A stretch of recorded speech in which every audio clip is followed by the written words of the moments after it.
आपली संस्कृती, आपले संस्कार सदा राहू दे आपल्या सोबत. भारताच्या महान ग्रंथांचे आणि काव्यांचे संपूर्ण संकलन. सबस्क्राईब करा तिलक.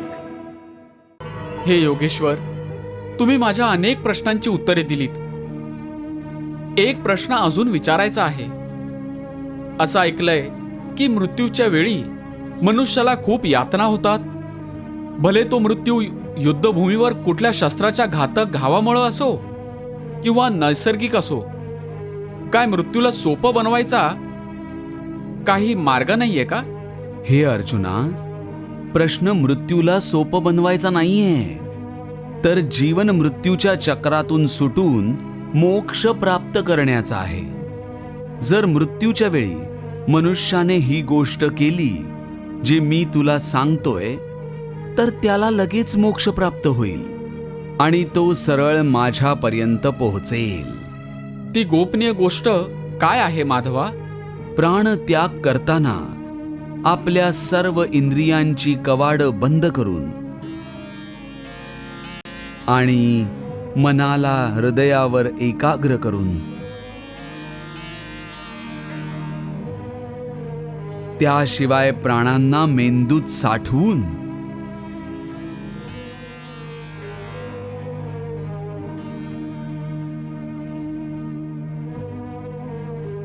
परमात्म्याचं स्मरण करत ओम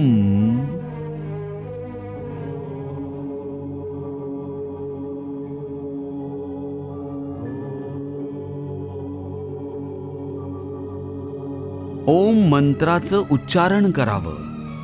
मग तो मनुष्य आयुष्यभर कितीही पापी का असेना, त्याला मोक्ष अवश्य प्राप्त होईल.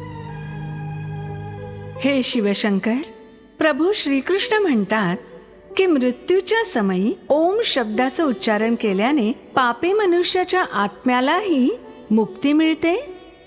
देवी, ओम केवळ एक शब्द नाहीये, समस्त मंत्रांचा शिरोमणी आहे ओम.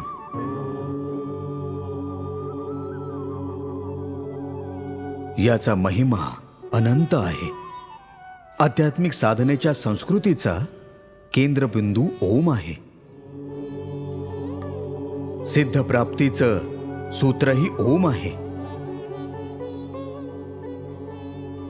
हा तो कमंडलू आहे ज्यातून सर्व ज्ञान आणि सृष्टीचा उगम झालेला आहे.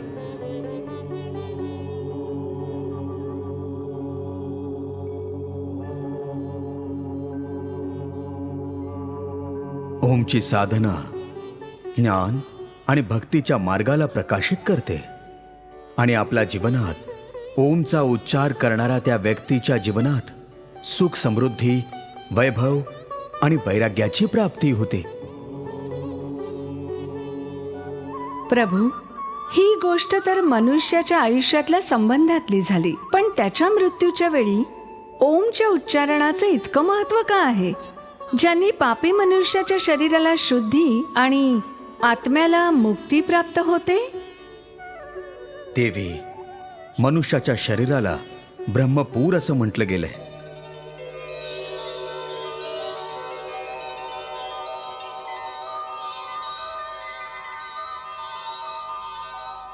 आणि मानवी शरीरातल्या हृदय कमलात आत्म्याची दिव्य ज्योती प्रकाशमान असते.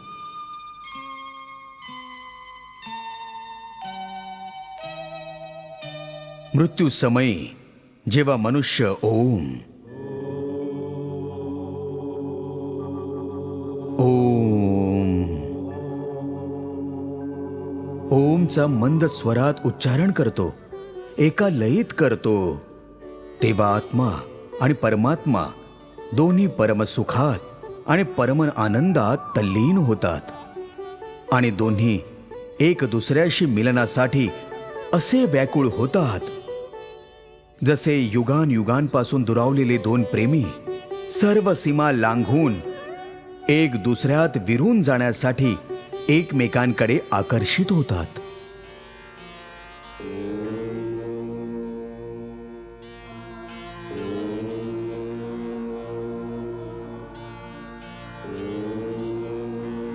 वाह प्रभू वाह, तुम्ही परमात्म्याच्या आत्म्याशी मिलनाची इतकी सुंदर, इतकी मोहक व्याख्या केलीत. देवी, प्रभूंनी मानव शरीराला मुक्तीचं द्वार असं म्हटलंय, पण मनुष्याला याचं महत्त्वच कळत नाही. याच महत्त्वामुळे मानव शरीराची ही रचना विशेष रूपाने केलेली आहे. मनुष्याचा देह एक ब्रह्मांड आहे छोटंसं, ज्यात सर्व लोकांचा निवास आहे. ब्रह्मरंध्र ब्रह्मलोकांचं प्रतीक आहे. मानवी शरीरात तिन्ही लोक कसे सामावले आहेत प्रभू? मनुष्याच्या शरीरात पायापासून नाभीपर्यंत भूलोक आहे.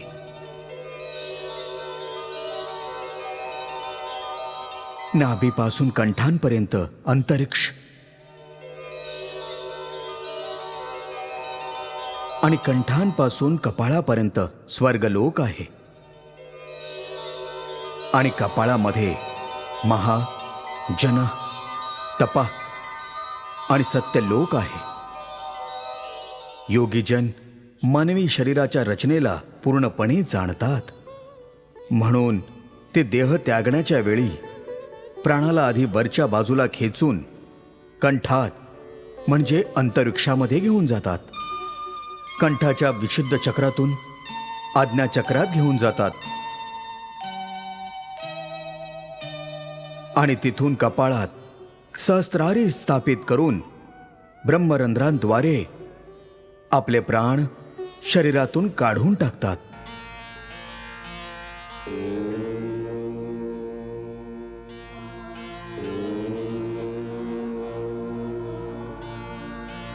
साधारण मनुष्यांना या विधीचं ज्ञान नसतं, म्हणून त्यांचे प्राण आधीच दुसऱ्या द्वारातून निघून जातात.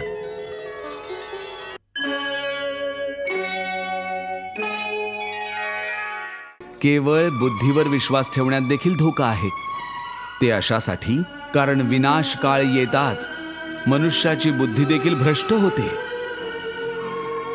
अर्थात जेव्हा विपरीत समय येतो तेव्हा मनुष्याची स्वतःची बुद्धीच त्याला चुकीच्या मार्गाने घेऊन जाते. हे मधुसूदन, मनुष्याने ना त्याच्या मनाच्या इच्छेनुसार काम करावं, न त्याने त्याच्या बुद्धीचा सल्ला मानावा, तर मग मनुष्याने बिचाऱ्याने करायचं तरी काय अशा वेळी? अशा स्थितीमध्ये आपल्या प्रवृत्तीच्या विरुद्ध कुणी कसं काय जीवन जगावं मग? हे मधुसूदन, मुक्ती आणि मोक्षाच्या मार्गाने जाण्यासाठी कुणी मनुष्य त्याची प्रवृत्ती कशी बदलू शकतो? याचा एखादा उपाय असेल तर मला सांग. प्रवृत्ती बदलण्यापूर्वी हे जाणून घेणं आवश्यक आहे की प्रवृत्ती बनते तरी कशी. हे पार्था, जे कर्मयोगी असतात ते आसक्ती त्यागून कर्माच्या यशापयशाला समबुद्धीने तोलून योगाद्वारे परमात्म्यावर आस्था ठेवून कर्म करत राहतात. म्हणूनच समबुद्धी योग म्हटलं जातं.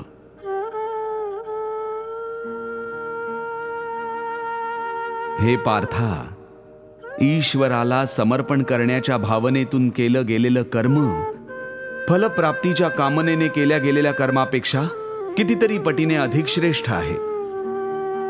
ज्ञानी पुरुष कर्मफळाची आशा न धरताच समबुद्धी योगाद्वारे कर्म करत राहतात आणि पाप पुण्य आदी भावनांपासून मुक्ती मिळवतात. पार्था, तू सुद्धा अशा भावनांतून मुक्त होऊन जाशील जेव्हा तू समबुद्धी कर्माचं आचरण करशील. पार्था, एक गोष्ट लक्षात ठेव, फळाच्या वासनेने फळावरच दृष्टी ठेवून कर्म करणारा सकाम मनुष्य उत्तम कर्म करून सुद्धा कर्मयोगी होऊ शकत नाही. अशा मनुष्याला प्रसिद्धीसारखे लाभ प्राप्त होऊ शकतात, परंतु त्याला परमात्मा आणि शांतता प्राप्त होऊ शकत नाही.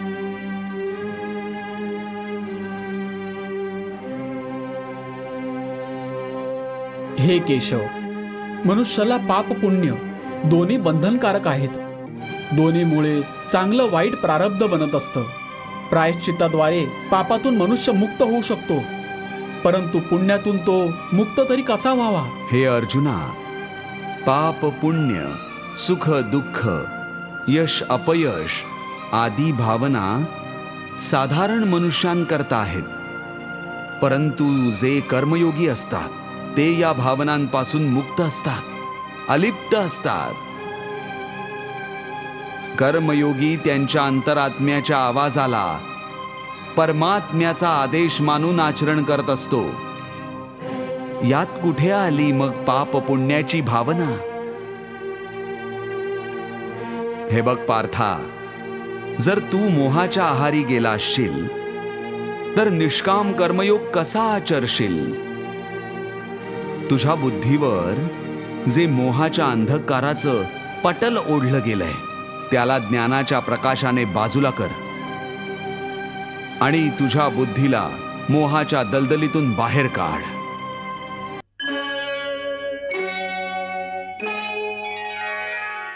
हे केशव, माझ्या मनात हे जाणून घ्यायची तीव्र जिज्ञासा आहे की या कृष्ण अवताराआधी तू केव्हा केव्हा आणि हा अवतार का धारण केलास?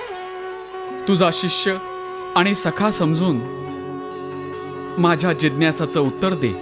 हे अर्जुना, या कल्पाच्या सुरुवातीला सर्वप्रथम मी मत्स्य रूपात अवतार धारण केला होता.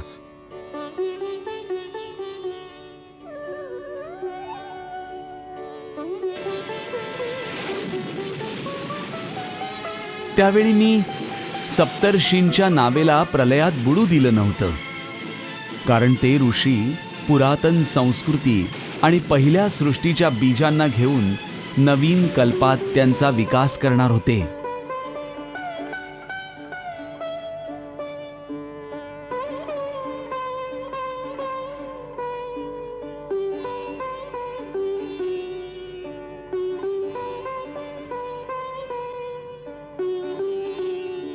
त्यानंतर समुद्र मंथनाच्या वेळी जेव्हा मंदराचल पर्वत स्थिर राहत नव्हता तेव्हा मी कूर्मावतार घेऊन त्याला आपल्या पाठीवर धारण केलं, ज्या योगे देवता आणि असुर मिळून सागरातून अमृत प्राप्त करू शकतील.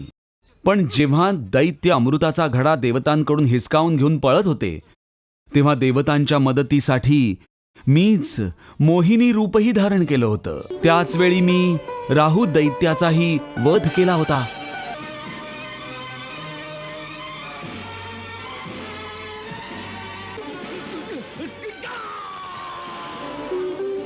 पार्था, अधर्मी हिरण्याक्षाचा नाश करण्यासाठी मीच वराह अवतार घेतला होता.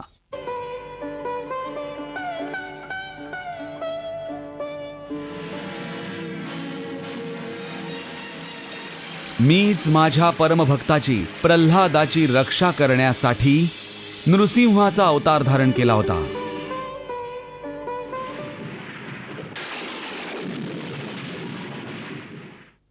आणि पार्था, मीच वामन अवतार धारण करून असुरराज बळीकडून 3 पावलं भूमी मागितली होती.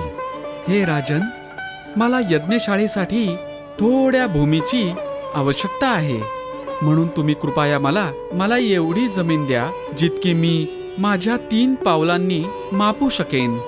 तितक्यानीच मी संतुष्ट होईन. मी महात्मा प्रल्हादांचा पौत्र आणि महाराज विरोचनांचा पुत्र बळी प्रतिज्ञाबद्ध होऊन संकल्प करतो की ब्राह्मण पुत्र वामनाच्या इच्छेप्रमाणे 3 पाऊल भूमी दान करतो.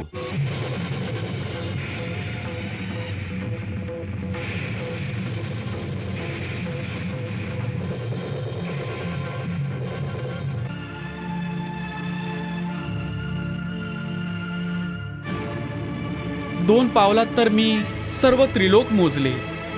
1 पावलानी भूलोक आणि दुसऱ्या पावलानी स्वर्गलोक मोजला. 3रं पाऊल ठेवायला तुम्ही मला कुठलीच जागा देऊ शकत नाही. तुम्ही तुमचं 3रं पाऊल माझ्या डोक्यावर ठेवा.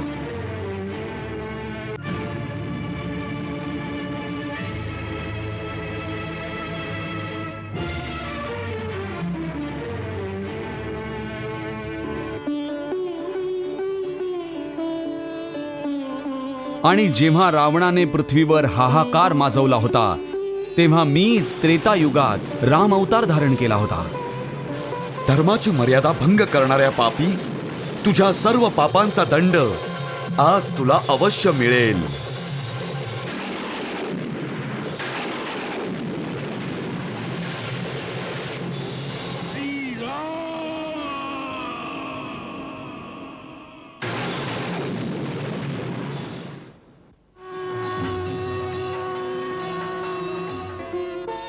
हे पार्था, माझ्या या दिव्य आणि अलौकिक स्वरूपाला ज्ञानी लोक जाणतात आणि मी सांगितलेल्या योगाचं आचरण करून मोक्ष प्राप्त करून घेतात.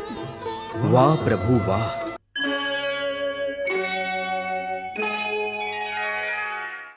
याचा अर्थ केशव, आसक्ती सर्वनाशाचं मूळ आहे.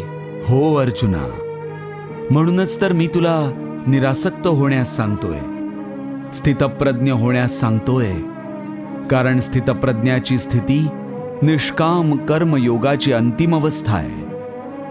हे केशव, कृपया स्थित प्रज्ञाचं एखाद्या समजेल असं उदाहरण दे मला. हे अर्जुना, विशाल आणि अथांग सागराचा स्वभाव स्थितप्रज्ञ मनुष्यासारखाच असतो. पार्था, नदीमध्ये जर अतिरिक्त पाणी आलं तर त्या नदीला पूर आलाय असं म्हणतात. तिचा तुफानी प्रवाह किनारे तोडून चहू बाजूंना हाहाकार माजवतो.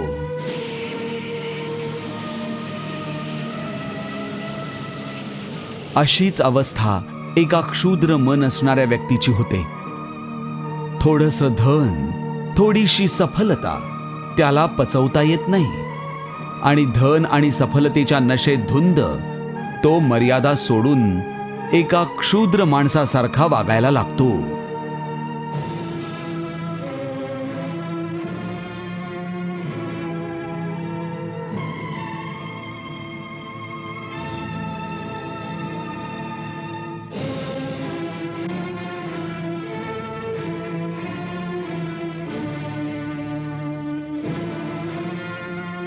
परंतु स्थितप्रज्ञ मनुष्य एखाद्या सागराप्रमाणे असतो, ज्यात चहू बाजूंनी नद्यांचं पाणी निरंतर जमा होतं.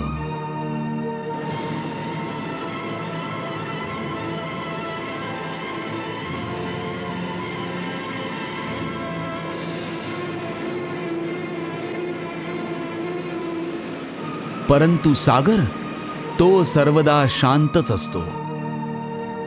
नद्यांचं पाणी त्याच्या खोल गर्भात लुप्त होऊन जातं, पण सागर कधीही त्याचे किनारे तोडत नाही.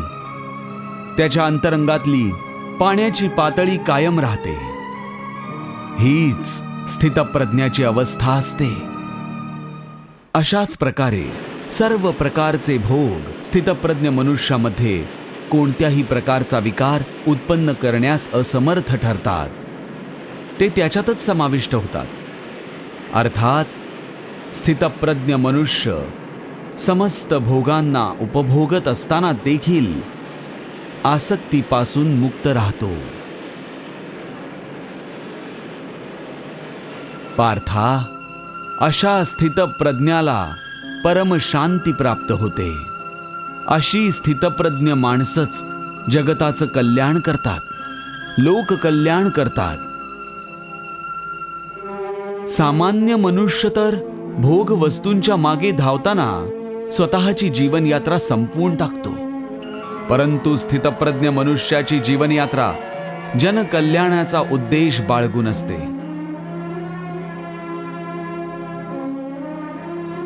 प्रभू, भगवान श्रीकृष्णांच्या कथनानुसार स्थितप्रज्ञ मनुष्य आसक्तीपासून मुक्त असतात. परंतु जेव्हा कोणी मनुष्य संसारात राहून सांसारिक गोष्टींचा उपभोग घेत असतो, तेव्हा दुरून पाहणारे तर त्याला भोगीच समजणार ना. हो देवी, पण स्थितप्रज्ञ मनुष्याला त्याची चिंता असते तरी कुठे की कोणी संसारी त्याला काय समजतोय ते. तो सांसारिक भोग निरासक्त भावनेने भोगत असतो. असा ध्येयनिष्ठ पुरुष जर एखाद्या नर्तकीचं नृत्य जरी पाहत असेल तरी ते भगवंताची लीला समजूनच बघत असतो. मग कुणा मनुष्याला हे कसं समजू शकतं की एखादी व्यक्ती आसक्तीच्या आहारी गेलीये वा स्थितप्रज्ञ आहे, किंवा ती भोगी आहे वा योगी आहे? देवी, जसं चंद्राचं खरं रूप रात्रीच्या अंधारातच उजळून येतं, तसंच एका खऱ्या योगीचे आभार रात्रीच्या धारेतच प्रकट होत असते. कारण ज्यावेळी सर्व जग झोपलेलं असतं, त्यावेळी त्या योगीच्या हृदयात ज्ञानाचा दीप उजळून माझ्या भक्तीची साधना चालू असते.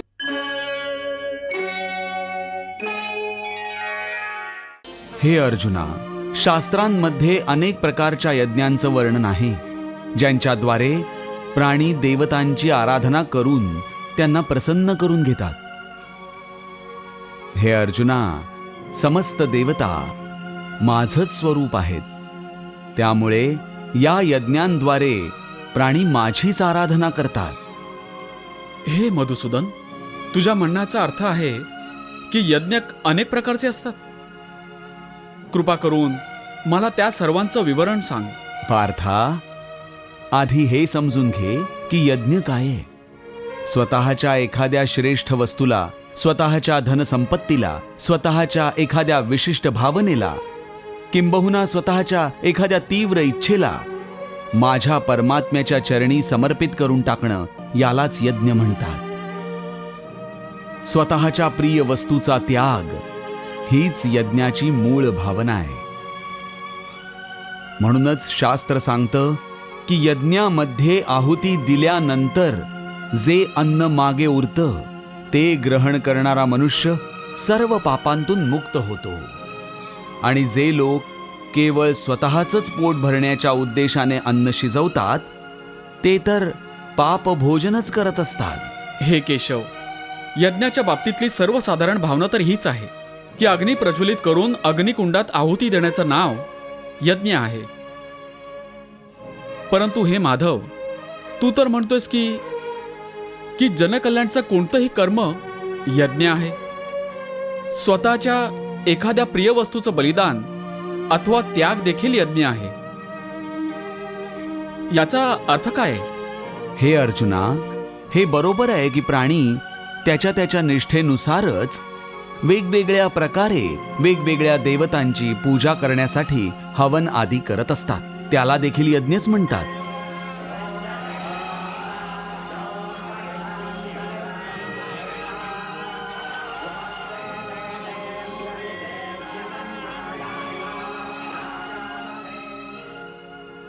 आणि काही लोक परमदानी असतात.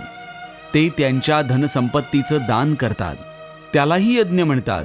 त्याला द्रव्य यज्ञ म्हणतात.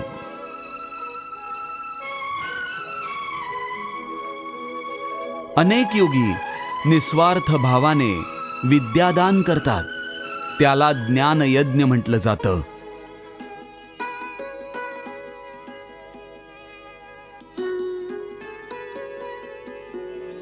या व्यतिरिक्त अष्टांग योग साधनेच्या काही योगिक क्रिया देखील आहेत, ज्यांच्याद्वारे अनेक योगी पुरुष आध्यात्मिक सिद्धींकरता प्राणायामाच्या क्रियांवर आधारित प्राणयज्ञ करत असतात.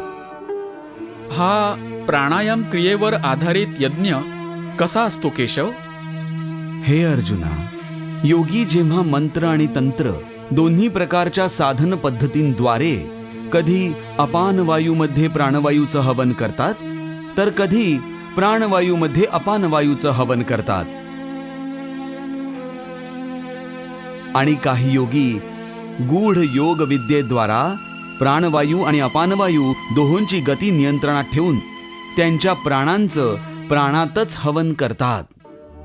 हे अर्जुना, अशा प्रकारच्या साधनेचा प्रयोग करण्यापूर्वी कुणा सिद्ध गुरुकडून त्याचं संपूर्ण शिक्षण प्राप्त करणं आवश्यक आहे. त्यासाठी प्राण्याने जर अतिशय विनम्र होऊन गुरुला वारंवार प्रार्थना केली, तर गुरु प्रसन्न होऊन त्याला या सर्वांचं ज्ञान प्रदान करतील. गुरूंच्या मार्गदर्शनाशिवाय त्या मार्गावर चालणं अतिशय धोकादायक ठरू शकतं. हे मधुसूदन, तू अत्युत्तम यज्ञांचं वर्णन केलं आहेस. परंतु यातील काही यज्ञ असे आहेत जे सर्व मनुष्य करू शकत नाही, जसं की द्रव्ययज्ञ, कुणी निर्धन व्यक्ती करू शकत नाही. त्यामुळे हे कृष्ण, जनकल्याणाकरता हे सांग की सर्वात श्रेष्ठ यज्ञ कोणता आहे? हे पार्था, द्रव्य यज्ञाच्या तुलनेत ज्ञान यज्ञ अत्यंत श्रेष्ठ आहे. कारण मानवाचं सर्वोच्च कल्याण केवळ ज्ञानशक्तीनेच होऊ शकतं.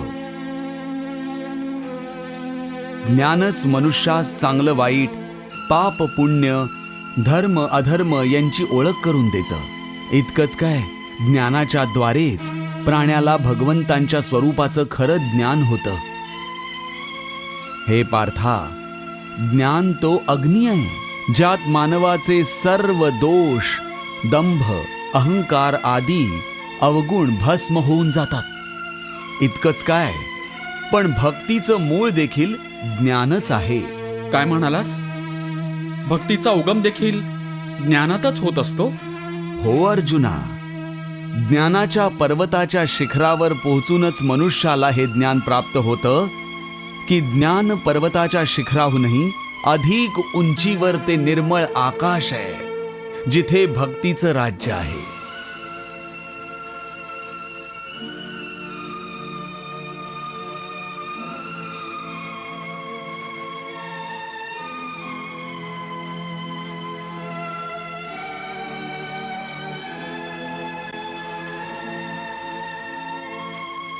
आणि जेव्हा प्राणी त्या भक्तीच्या आकाशात पोहोचतो तेव्हा प्रभू त्याचा हात धरून त्याला त्यांच्या श्रीचरणांशी घेऊन जातात. हे अर्जुना, हे समजून घे की ज्ञानाच्या शेवटच्या पायरीवर चढल्यानंतरच प्राण्याला श्रद्धेचे पंख प्राप्त होतात.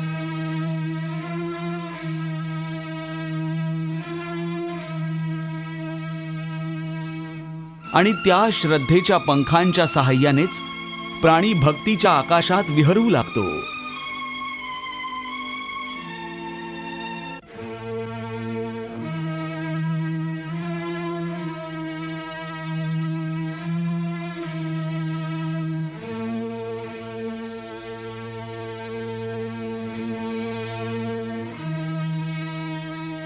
म्हणूनच मी ज्ञानयज्ञाला सर्वश्रेष्ठ म्हटलेलं आहे.